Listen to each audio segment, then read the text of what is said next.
Bonjour à tous. Ursula von der Leyen a donc promis une réponse européenne face aux nombreux migrants arrivés illégalement en Italie depuis le début de l'année. Ils sont près de 130 000, c'est 2 fois plus que l'an dernier à la même période.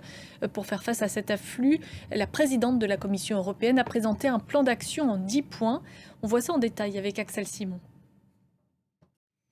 En Libye, les opérations de secours continuent après les terribles inondations qui ont ravagé la ville de Derna il y a une semaine. L'ONU avance un bilan de plus de 11 000 morts, mais les autorités libyennes parlent pour l'instant de 3 252 victimes. Une chose est sûre, les survivants, eux, manquent aujourd'hui de tout. Thibaut Francesquet. Direction à présent le Maroc, où 4 pays, l'Espagne, le Royaume-Uni, les Émirats arabes unis et le Qatar, ont été appelés en renfort par les autorités pour venir en aide à la population. Nos envoyés spéciaux Tarek Kaye, Abdullah Malkawi et Luc Schrago ont pu suivre l'une de ces équipes sur le terrain.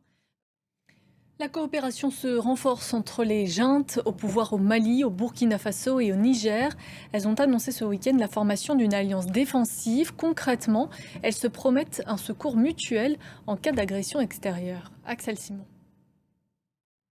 Et avant de refermer ce journal, une image, celle de la reprise par les forces ukrainiennes du village de Klitschivka.